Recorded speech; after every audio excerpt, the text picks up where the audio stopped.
If there's one phase of life that feels like actual purgatory, it's high school. We all remember the cliques, the teen drama, and that classic urge to just say screw it and rebel against the rules of the system. Classic movies like The Breakfast Club or even Mean Girls perfectly captured the chaos of surviving those years. After all, we've always loved stories about rebellious kids pushing every possible boundary and starting drama in the school hallways. And that's exactly the vibe of the anime we're discussing today, Angel Beats. Except here, the scale dials it up to 11 and goes entirely off the rails. Giant machine guns are treated as basic school supplies, and the high school is literally the waiting room for the afterlife. What starts out as an over-the-top comedy about a bunch of delinquents declaring war on God himself by fighting a mysterious girl soon shows its true colors. The show perfectly balances those absurd jokes with trauma so heavy, it simply hits you like a freight train. So today on the channel, Angel Beats. What looks like typical high school rebellion quickly turns into a brutal lesson on forgiving your own past. Our tomato-haired protagonist wakes up in the middle of the asphalt with absolutely no idea who he is, which means his browser history was thankfully wiped out along with his memories. Before he can process his own cliché amnesia, he comes face to face with a girl armed to the teeth named Yuri, who is casually aiming a sniper rifle at a platinum blonde loli she calls Angel. Yuri invites our amnesiac hero to join her little student terrorist group, the SSS, focused on fighting the local deity.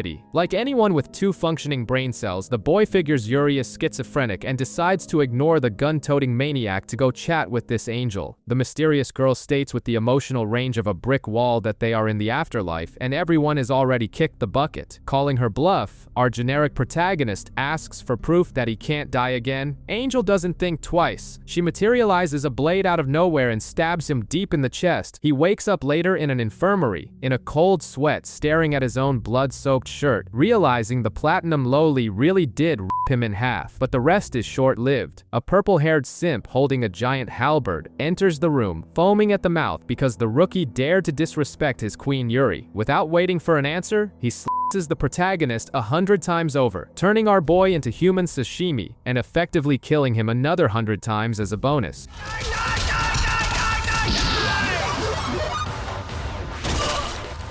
We'll dance again if you dare insult your Rippy again. When he finally regains consciousness for the third time that day, the redhead tries to use logic to escape this asylum and decides to file a complaint at the principal's office of this bizarre school. But the second he touches the doorknob, a giant Looney Tunes-esque hammer drops from the ceiling and launches the poor guy out the window, sending him free-falling several stories down. The school rescue team scrapes him up and drags him to a secret room, where he wakes up listening to the SSS members debating the club's new name as if nothing happened. Yuri reveals that this is their headquarters, and the protagonist, realizing he has nowhere else to go, decides to accept the gang's invitation. The purple-haired simp, revealed to be Noda, tries to bust the door down to protest the rookie's entry, but is immediately crushed and yeeted out the window by the exact same giant hammer trap with perfect comedic timing. Yuri then gives him the world tutorial, explaining that the school is full of NPCs, hollow figures that only serve as background extras, much like your friends on social media. That same night, the gang prepares for Operation Tornado, a high-stakes heist focused on confiscating the extras' meal tickets. The protagonist expects a bloodbath in the cafeteria, but the plan is literally just to turn on industrial fans and blow the little pieces of paper into the air. While an emo all-girl band called Girls Dead Monster plays a gig in the cafeteria to distract the NPCs, the SSS big shots shoot at Angel outside, holding the Terminator off long enough for the wind to scatter everyone's meal vouchers. They retreat with their pockets full of tickets, sit in the cafeteria to devour the stolen bread, and our redhead, now revealed as Otonashi, decides he's going to keep hanging out with the teenage terrorists until he remembers who he was before biting the dust. Since the school battlefront is running low on white powder to blow things up, Yuri decides it's time to shove everyone down a dark hole to visit the guild, the place where basement nerds craft massive weapons using literal dirt and soil. The underground trip was supposed to be a walk in the park, but thanks to Angel's relentless advance, all the death traps in the place have been set to hardcore mode. The first one to bite the dust is Noda, who pops out of nowhere in the narrow tunnel just to start another dick measuring contest with Otonashi. The problem is he takes a wrong step, triggers a trap, and a massive hammer slams down in an instant, burying him under the rubble, while everyone else simply acts as if he doesn't exist. Shortly after, an Indiana Jones-style rolling boulder decides to race the group, and while most easily dodge it, Takamatsu finds out his nerd glasses don't grant evasion stats and ends up turned into student puree on the stone floor. The carnage continues in a closed room where a grid of cutting lasers threatens to slice everyone up, but while the skinny guys slip through just fine, Matsushita realizes he's a bit too bulky to fit through the gaps and ends up becoming a roasted meat jigsaw puzzle. When they enter the next room, the ceiling decides it wants to give the floor a hug. TK uses his dancer's strength to hold up the entire structure with his back, buying the others enough time to escape while they casually wave goodbye. In the next challenge, a giant pit opens up beneath everyone. Sheena miraculously saves the crew, except for the useless Uyama, who falls into the dark abyss screaming that he forgot where the traps were. Otonashi manages to climb to the top to pull the rest of the group over the deep edge. Fujimaki opens his trash mouth to say Otonashi will definitely die in the next trap, but karma is instantaneous, and he slips into the water himself, drowning because the great evil genius never learned how to swim in his life. To close out the freak show, they find a cute little dog floating in a box toward a deadly waterfall. The ruthless ninja Sheena jumps into the wet water to save the animal, only to discover it was a damn wind-up toy before plummeting to her own death, leaving Otonashi completely baffled by the sheer absurdity of the situation. Even Sheena fell victim to a trap. That's an anti-angel trap? She should have realized quicker. Taking advantage of a break between mass casualties, Yuri decides to throw all her trauma into the fan, revealing that her 3 younger siblings were murdered by burglars, and it's because of this tragic backstory that she decided to declare war on God. When they finally reach the guild with Angel breathing down their necks, Yuri orders the leader, Char, to pack up the team's bags, because she's just going to blow the whole place to hell. Yuri distracts Angel long enough for everyone to escape with their rears intact before the place goes up in smoke, forcing the builder crew to move to the old basement where they immediately clock back in and resume manufacturing weapons of mass destruction. Yuri decides that the best military strategy right now is to break into Angel's room and snoop through her computer files. To cover up the break-in, she orders the school band to put on a loud diversion gig, rejecting the vocalist Iwasawa's new ballad for being way too calm to attract the attention of anyone other than depressed teenagers sitting in the dark just like you. Since the squad needs a tech nerd, Yuri summons the hacker Takayama, who demands to be called Christ, proving that a messiah complex transcends death. The lackey Noda tries to threaten the kid, but fake Jesus starts reciting the infinite digits of pi, completely melting the room temperature IQs of everyone present until they accept the brat onto the team. Outside, our useless protagonist, Otonashi, tries to grab a random soda and is held verbally hostage by Yui, a hysterical fangirl who plasters posters everywhere and vomits band trivia non-stop. After nearly shutting down his own senses just to survive the conversation, he escapes and bumps into Iwasawa. Without warning, the girl drags the mood down into the abyss, revealing that her father was an aggressive alcoholic who turned their house into an underground fight club. She escaped that hell by learning to strum a guitar found in the trash, but just as she was about to make it big in the Tokyo music scene, a wine bottle to the head from her dad collected its toll years later with a fatal stroke. Otonashi gathers his few remaining brain cells and concludes he's trapped in a giant club for traumatized survivors. While Angel wanders the halls ripping down posters and getting genuinely upset about being hated, the operation begins. The squad breaks into the dark dorm room, and when Otonashi tries to turn on the light while whining about privacy violations, he's quickly restrained before his moral compass ruins the crime. In the gym, Iwasawa gets unsatisfied and ignores the rules, playing a heavy track that attracts a horde of teachers and Angel herself. The staff confiscates the band's weapons, but when a teacher makes the fatal mistake of threatening to throw Iwasawa's sacred guitar in the trash, the girl loses her mind, knocks out the public servant with a single strike, and starts playing her perfectly melancholic ballad. A bandmate plugs the audio into the school's PA system, mesmerizing everyone and buying plenty of time for the hacker to breach the system. The screen reveals the ultimate irony for the rebel faction. Angel isn't getting powers from any higher entity. She simply uses homemade software to program her own abilities, proving that the group's leader declared a holy war against absolutely nothing. Simultaneously, Eventually, Iwasawa finishes the song and reaches an absurd spiritual nirvana. She realizes her purpose of moving people through music has been fulfilled, and she is simply deleted from existence right in front of everyone, heading off to paradise. This event instantly proves that the ticket out of this purgatory doesn't involve fighting angels with firearms, but rather resolving your own psychological issues. Finally found it.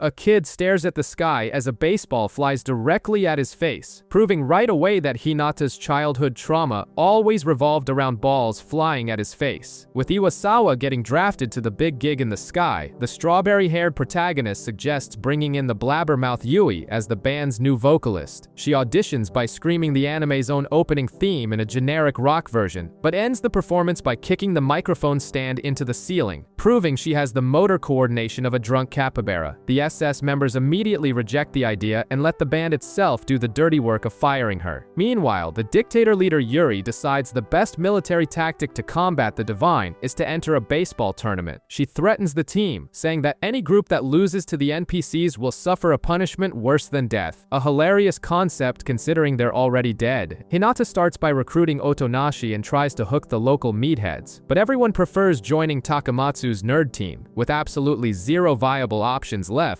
Hinata drafts Yui purely because her strike zone is tiny, which only serves to make them spend the whole day bickering like a divorced elderly couple. Shina joins the team purely because she holds a sick grudge over Otonashi surviving longer than her in the trap dungeon, and Noda joins the squad for the exact same idiotic reason. Needing to fill the player quota, Yui summons 3 generic NPCs who are basically her fangirl lapdogs. During the tournament, the SSS teams ruthlessly stomp their extra opponents. Hinata's team manages to win on sheer hatred, since Noda spends the entire game refusing to acknowledge any of Otonashi's plays, creating the worst sports synergy ever recorded in human history. Shortly after, it becomes clear that Yuri was bluffing, and there was no punishment at all for losing. But the fun and games end when Angel arrives accompanied by the student council vice president, Ayato Naoe, dragging along a team comprised exclusively of NPCs programmed to be baseball gods. Angel's team wipes the floor with all the SSS squads until only Hinata's group of losers is left. They're losing the game, and Otonashi realizes he needs to play dirty, bribing the massive Matsushita with food to become their outfielder and carry the team on his back. Near the end of the match, Hinata decides to have a dramatic venting moment, revealing that he missed an identical pop fly in real life, was humiliated, and ended up sinking into drugs because his so-called friends were trash. Otonashi rubs his last 2 brain cells together and realizes that if his friend catches this ball, he'll reach nirvana and evaporate from existence just like Iwasawa. Otonashi pitches. The batter hits it dead on, recreating the exact traumatic situation from Hinata's past. The boy gets ready to catch the flying ball and be swallowed by the redeeming light of Jesus, while Otonashi runs desperately to stop his partner from vanishing forever. But before any dramatic heroics can happen, Yui comes flying out of absolutely nowhere behind Hinata and wraps him in a crushing leg chokehold, sacrificing the entire game out of pure petty revenge. The ball smashes into the dirt. Angel's team wins the match, and while Yuri promises to murder them all for this cosmic humiliation,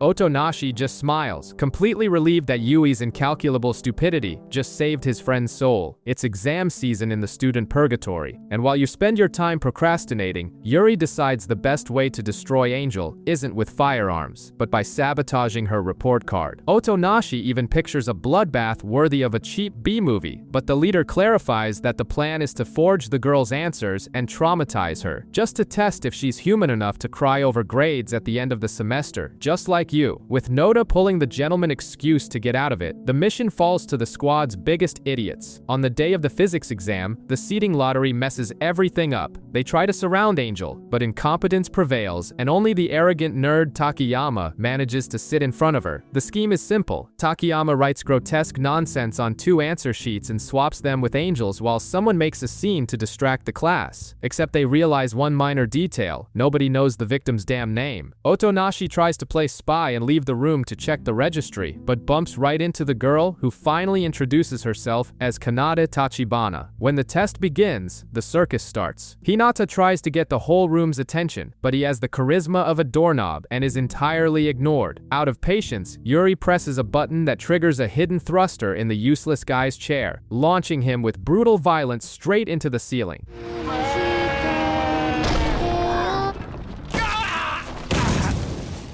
During the history exam, the plan repeats itself. Takamatsu decides to be the clown this time, taking his shirt off mid-test to show off a sweaty, muscular physique he swears he's been training in secret. Absolutely nobody gives a crap about his exposed meat, so Yuri shows no mercy and sends him flying into the ceiling too, creating the perfect opening for Takayama to slip his hand back and swap the papers. The English test arrives and Uyama gets the absolute worst task. He stands up and regurgitates a pathetic love confession to Kanata in front of everybody. She rejects the ultimate simp's feelings with the coldness of an ice cube, but for the pure and absolute comedy of the universe, the one who receives the punishment of being launched again is Hinata. The results come out, the humiliation is public, and Kanata scores a beautiful 0 in every subject. She's kicked out of her position as student council president, replaced by a preppy guy named Naoi. Yuri drools with joy over the victory and commands Operation Tornado that same night. While Yui sings her lungs out on stage, Otonashi realizes Kanade has zero killer instinct. The girl simply walks through the courtyard, ignoring all the chaos just to reach the vending machine. Yuri turns on the industrial fans, and the meal tickets fly into the air. Kanade watches helplessly as her only ticket for a steaming plate of Mapo tofu disappears into the wind. Later, in the cafeteria, Otonashi and Hinata devour the girl's super spicy food, realizing the dish has a strangely savory background. Yuri finally swallows the fact that they've spent all this time demonizing a lonely student who just wanted to eat her tofu in peace, but karma hits fast. During the SSS's quiet dinner, Naoi invades the place with his goons, surrounding everyone and making it clear that the new boss in town has arrived, thirsty for punishment. Under Naoi's new dictatorial regime, the SSS gang of misfits is thrown into the reflection room to think about their sins. When they finally get off timeout, Yuri's genius strategy for exploiting Angel's absence is to act like perfectly normal students and cause chaos discreetly. In the classroom, the useless Uyama brazenly devours snacks, the gambling addicts bet their souls at a mahjong table in the back, and Takamatsu decides to work out in the hallway like a CrossFit maniac, drawing unnecessary attention. The espionage tactic goes down the drain the second Naoi opens the door, making everyone scatter desperately like cockroaches when the kitchen light turns on. While Yuri spies from the roof and catches the new council president beating the crap out of innocent extras, our strawberry-haired protagonist decides to risk it all and asks the platinum loli out for a plate of spicy tofu. She accepts instantly, revealing her spice tolerance is terrifyingly high. But the gastronomic flirting is interrupted by the rule inspector Naoi, who decides eating after hours is a heinous crime and throws the couple back into the reflection room dungeon. Otonashi whines that it's maximum security solitary confinement, but Angel simply says she's sleepy and passes out. A short time later, the protagonist wakes up to the sounds of a war zone outside. He tries to use the walkie-talkie Yuri gave him. The electronic junk doesn't work, and he throws a tantrum, throwing the thing against the wall. Ironically, the impact turns the comms on. Yuri drops the bomb that Naoi isn't an NPC, but rather a masked, sadistic human who uses background characters as human shields to slaughter the SSS's frontline fighters. The leader demands Otonashi beg for Angel's help and hangs up. The protagonist wakes Sleeping Beauty and begs for salvation. She tries to use Hand Sonic to tear through the armored door, but the blade fails miserably because her abilities were programmed strictly for self-defense. To compensate, she shows off the other 3 hidden versions of her power, turning her arm into a literal lowly Swiss army knife. Otonashi gets the idea and uses the thin blade and the flower-shaped variation to break the hinges and bust the cell door open.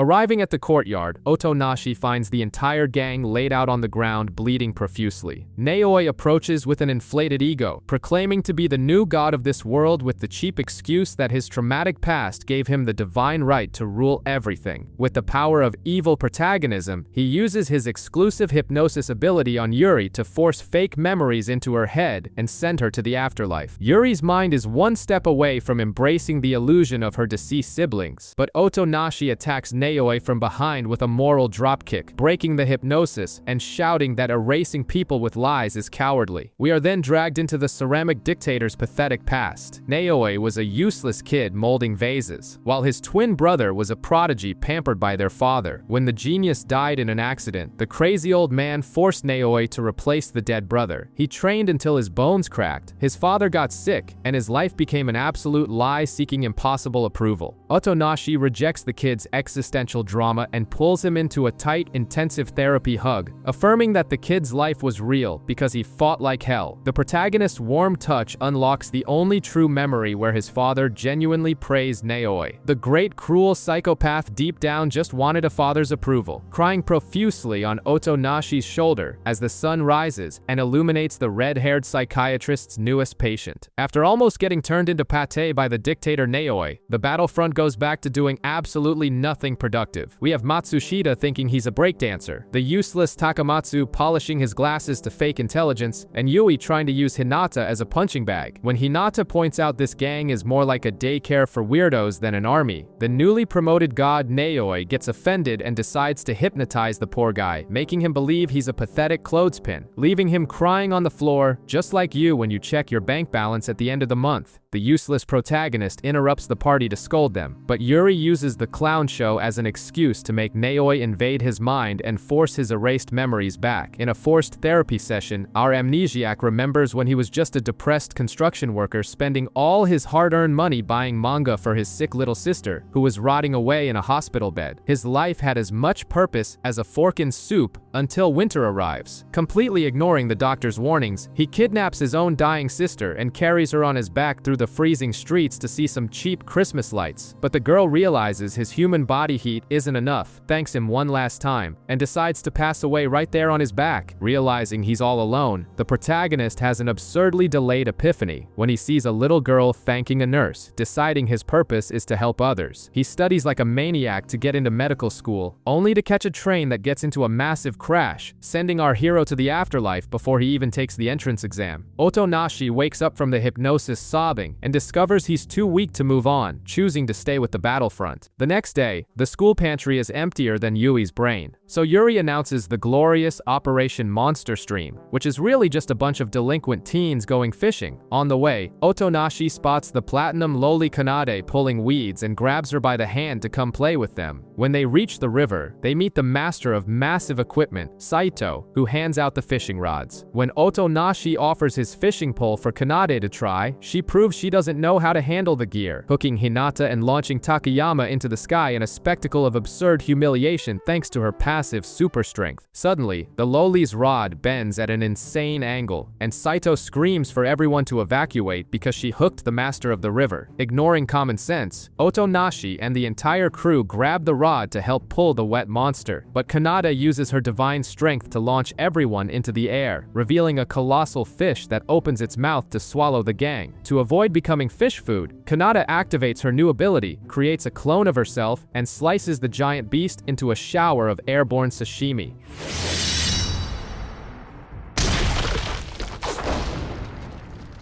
With tons of meat on hand and no one to eat it all, they decide to do some charity and fill the extras' bellies with stew. Otonashi takes advantage of the dead fish mood to call the Loli by her first name and ask her to stop fighting. But the peace doesn't last long, because Yuri comes crawling in, covered in bruises, revealing she got badly beaten up by Angel. Otonashi freezes, since Kanade was swallowing food right next to him the whole time, but the mystery dies fast when an exact copy of the Loli appears in the moonlight, only with glowing red eyes. Under the moonlight, an exact copy of the platinum-haired Loli appears on the roof, ready to punish the battlefront. Yuri tries to play the hero in hand-to-hand combat, but turns into a punching bag without landing a single blow. Our protagonist realizes that's not the original Kanade and orders everyone to open fire. However, the girl's distortion shield makes the bullets look like a joke. Out of nowhere, the real Kanade shows up, and the two girls end up burying their blades deep into each other's bodies in a double fatal wound. The next day, the rebels hide out in the infirmary while Kanade sleeps after being so brutally penetrated. The group deduces that the cloning program created a version with all the aggression from the fishing event, and this copy went rogue. Yuri sends the rest of the group to class to buy time and breaks into the president's room, booting up the Angel Player system. There, she finds a software manual, but since it's in terrible American English, the half-baked hacker leader struggles to understand it. She pokes around the system, discovers an absorption command, and sets a 10-second timer, completely completely ignoring a button called howling, just like your mom installing viruses on her computer. When Yuri returns, the infirmary is trashed, and Kanata is gone. Naoi immediately blames Yuri's garbage code, and they find out the loli is trapped in the destroyed guild base. The battlefront descends through the labyrinth of traps, but right off the bat, a clone rushes them at an absurd speed, slicing up everyone's weapons. Yuri throws a grenade, and the useless Noda ends up impaled by the girl's long, hard blade. To make matters worse, the copy creates her own clone, forcing everyone to run with their tails between their legs. On the 5th floor, the geniuses realize Yuri's rigged workaround in the system caused the copy to multiply without a time limit. Even though they are walking straight into a trap, Yuri orders them to press on. On the 10th underground floor, Matsushita decides shooting is useless, jumps in to grapple the clone using judo, and gets sliced in half, opening a path for the others. Yuri realizes the copies suck at dealing with physical submissions, kicking off the greatest and most pathetic festival of sacrifices in history. In a humiliating domino effect, TK, Takamatsu, Fujimaki, Shina, a hypnotized Uyama, Naoi, and Hinata throw themselves onto the blades of multiple lolis to let Yuri and Otonashi pass. At the epicenter of the base, the hysterical Yui gets knocked out by a random metal beam, leaving only the two leaders. The final clone appears, and Yuri tells Otonashi to find the original. The copy crosses her arms and activates howling, a high-frequency sound wave meant to melt brains, but Yuri pulls earmuffs out of nowhere and destroys the enemy. Otonashi finds the real Kanata and begs her to create one last clone to sync the system. The new copy spawns and throws it in his face that absorbing all those sadistic, murderous versions will fry the original's mind. Otonashi panics, but the 10 seconds run out. The clones turn into a storm of red binary fluid that gushes violently into Kanata, forcing the protagonist to embrace the girl while she forcefully swallows all that brutal payload at once. Please be okay. Kanade! Yuri and our amnesiac, red-haired protagonist are in babysitter mode, watching over a completely knocked-out Kanata in the infirmary. Yuri is drowning in guilt, but Otonashi plays therapist and says she literally saved the group's skin before the rabid clones could turn everyone into mincemeat. When Yuri bails, Otonashi stays behind, lamenting his own uselessness in front of the comatose girl. Meanwhile, the rebels' fan club at the SSS base tries to use basic math. They reach the brilliant conclusion that, with 100 aggressive consciousnesses absorbed, the chances of Kanade waking up normal are about the same as pulling a legendary item in a crappy gacha game, nailing it at a 1% spark of hope. To prevent the apocalypse, Yuri leaves Takayama messing around on the computer and stations TK and Matsushita as nightclub bouncers at the infirmary door. But Otonashi's brain decides to shut down, throwing the boy into a brutal flashback of his past life. On the first day of his personal nightmare, Otonashi wakes up in the dark, checks his watch, and realizes he missed his college entrance exam, completely ignoring the fact that the train he was on had turned into a crushed sardine can. There's blood everywhere, motionless passengers, and absolutely zero cell service inside a caved-in tunnel. He and a random survivor named Igarashi decide to play paramedics, rescuing whoever they can from the wreckage. Otonashi finds out both ends of the tunnel are blocked and that his own organs are practically mashed potatoes from the crash, but he swallows the pain and tells the crowd everything's going to be fine. On day 2, thirst hits hard. Some idiot tries to steal the water supply like your aunt at a clearance sale, ends up spilling it all, and gets a collective scolding from the background characters. Otonashi insists that the wasted water belongs to him, and Igarashi decides to share his own water with our battered hero. By day 3, the mood gets even heavier when one of the survivors dies choking on his own vomit, sending Otonashi into a downward spiral of depression for failing his little volunteer life-saving gig. We reach day 7. Otonashi remembers his sick sister who needed a transplant, borrows a pen, and pulls out his organ donor card. He signs it and checks all the boxes like he's filling out a bingo card. Igarashi thinks it's a beautiful gesture, copies the idea, and soon the whole train car is giving away body parts on paper. Right as the rescue drill pierces the rocks and illuminates the boy's face, Otonashi decides it's a great time to peacefully pass away. Back in the school purgatory, he wakes up feeling Kanade's soft little hand petting his head. Otonashi realizes he's regained his memories and that since he has no more regrets, he should have already evaporated from existence. However, Kanade reveals he can stay if he wants to make the rest of the idiots happy. That's when the biggest plot twist of this mess drops. Kanade isn't an evil dictator fighting God. She just wanted everyone to have a normal youth and graduate. The SSS spent months gunning down the only person trying to hand them a high school diploma, Otonashi offers his friendship and decides to play double agent in this feud. While the NPC students celebrate Kanata's return as student council president and demote Naoi to vice, the SSS receives the ultimate punishment for their crimes, retaking their exams. Otonashi plans to use Kanata as a fake enemy to force every single one of these troublemakers to finally graduate, morbidly curious to see where this post-mortem daycare will end up. Our red-haired protagonist and the platinum blonde little angel meet at the trash incinerator to plan the disappearance of the Battlefront members. Otonashi picks Yui as their first victim, and Kanade takes the chance to show off the new version of her sonic blade, which went from a divine weapon to a demonic pair of pliers ready to castrate some poor soul. With the plan set, the little angel crashes the band's rehearsal, basically spits in Yui's face, telling her she plays terribly, and blatantly steals her guitar. The worst part is that the other band members realize the music sounds way better without the girl's noise, leaving Yui furious and chasing after her instrument like a rabid chihuahua. Kanade fakes bumping into Otonashi and flees, letting the redhead grab the guitar and play the ultimate savior. While grabbing some juice, the loudmouth Loli reveals that in real life, she was rear-ended by a car and spent her entire life paralyzed in a bed, watching TV all day just like you on a weekend. Because of that, she created a bucket list that looks like a bootleg video game script. Otonashi decides to be a willing punching bag and agrees to take a German suplex. Yui tries to throw him backward, but only manages to smash the poor guy's skull into the hard floor. I guess it's impossible for a girl like me.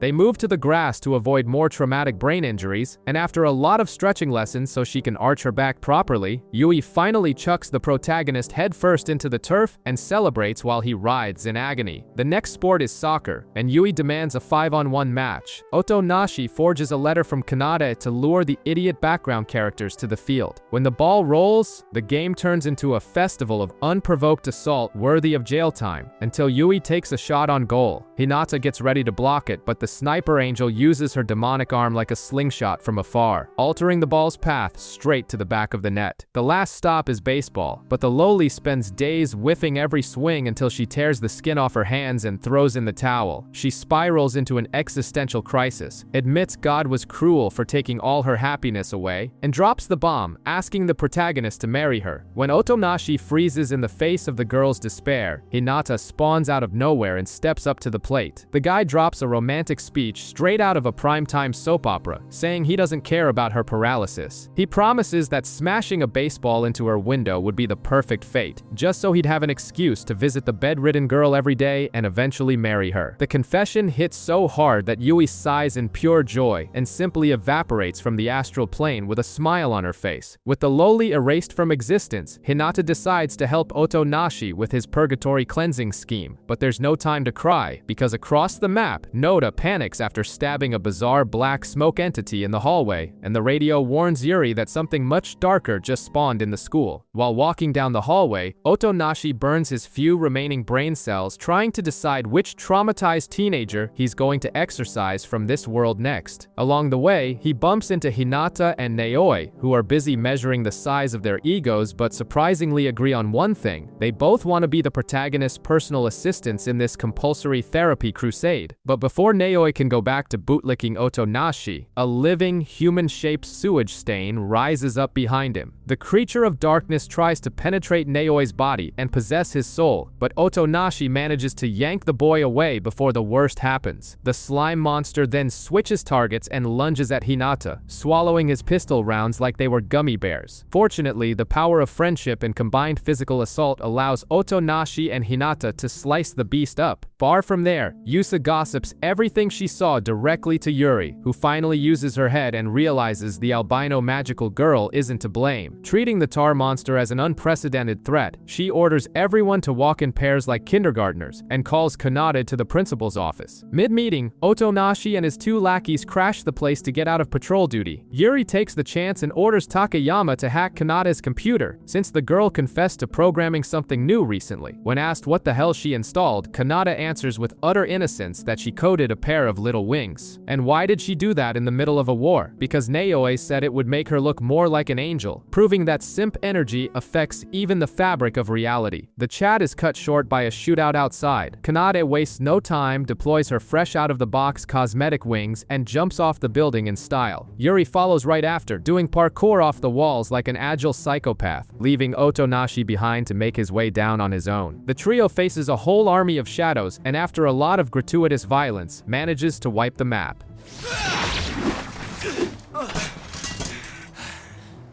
Is everyone okay?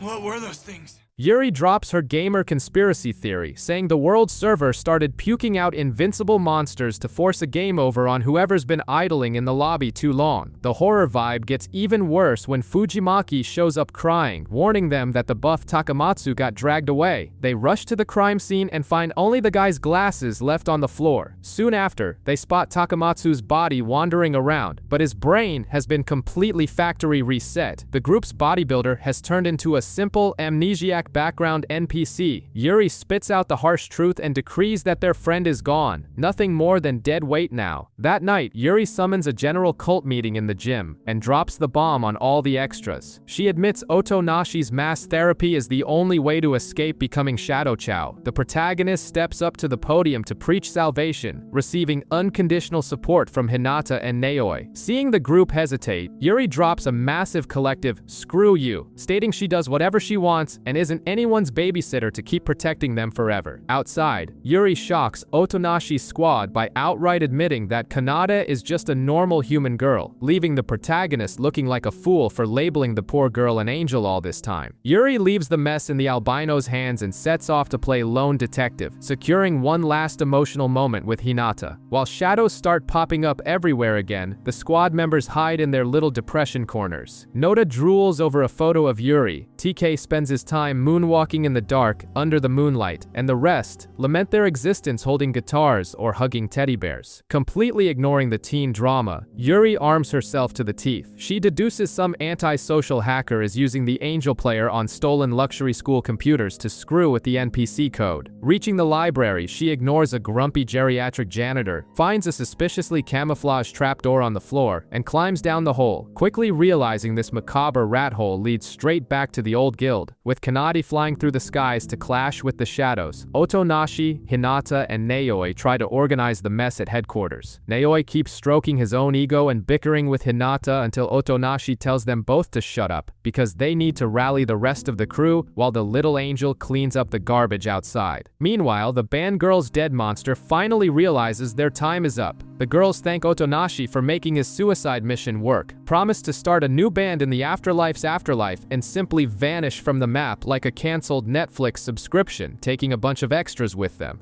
We'll play in a band next time, too. Yeah, and I'll become your fan again. Yeah. Later.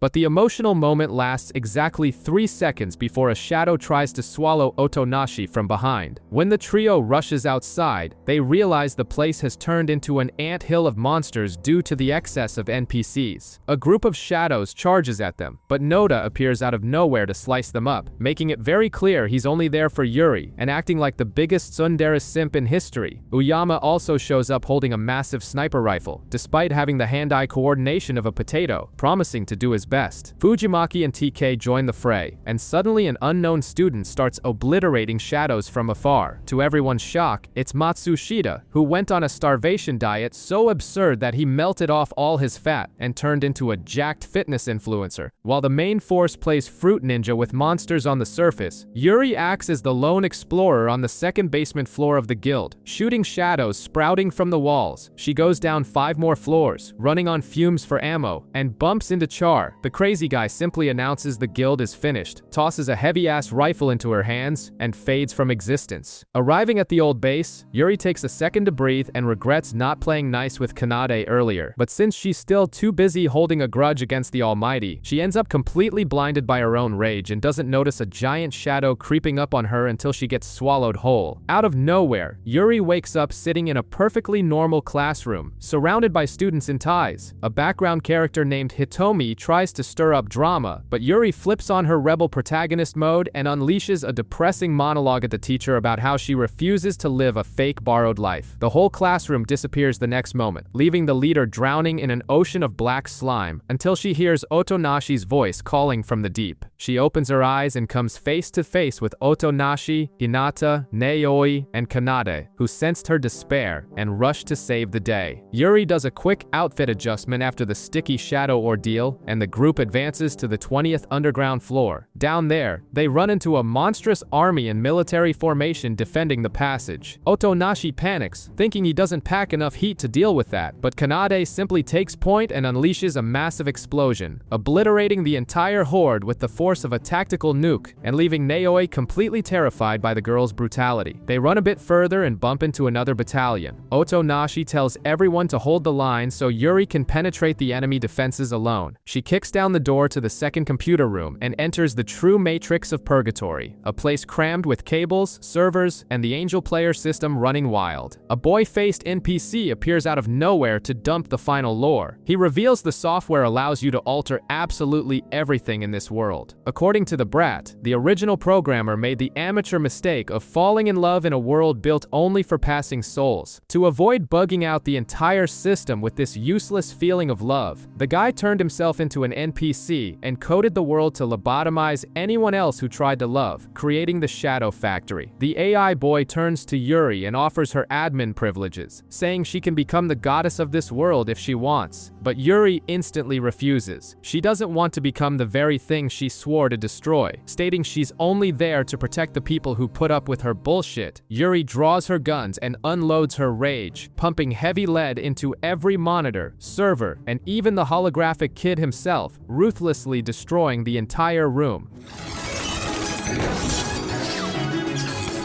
Amidst the rubble and smoke, she lies on the floor, feeling the weight lift. A vision of her dead siblings appears smiling, assuring her she doesn't have to fight anymore, and the Iron Maiden finally breaks down crying like a child. Soon after, she wakes up gently in the school infirmary, with Kanade, Otonashi, Nayoi, and Hinata planted by her bed, waiting for the boss to come back to life. 3 days pass after the basement collapse, and the rebel squad leader finally wakes up from her nap in the infirmary, surrounded by the only 4 loafers left in the school. When that wannabe dictator tries to use his cheap hypnotism to rip out her feelings, she replies by slapping him in the face twice, admitting she's finally gotten over her past trauma. After putting on some clean clothes, the group drags her to the gym for a little surprise, and along the way, the protagonist reveals that all the other useless guild extras have already accepted death and vanished from the map, including that shirtless idiot whose brain was wiped, but magically went back to normal just to peacefully evaporate. Arriving at the gym, they decide to hold an impromptu graduation ceremony for this bunch of dead kids. The blue-haired guy tries to crack a joke saying girls always cry at graduation, but only earns a ruthless beatdown from the rebel leader for daring to call her cute. The protagonist then takes charge and kicks off this ceremonial circus. Since every graduation needs an anthem, the platinum blonde angel girl prepared her own musical composition, which basically consists of 3 entire stanzas praising how delicious it is to swallow a hot bowl of mapo tofu. The blue-haired guy tries to complain about the bizarre culinary lyrics, but the protagonist defends the girl, saying she did her best to make everyone's mouths water. When it's time to hand out the fake diplomas, the blue-haired guy is forced to play school principal simply because he got humiliated in a game of rock, paper, scissors. After a sappy speech from the protagonist about how fighting alongside this band of misfits was the best thing that ever happened in his afterlife, they try to sing one last group song, but the hypnotist messes up the notes on purpose just to create chaos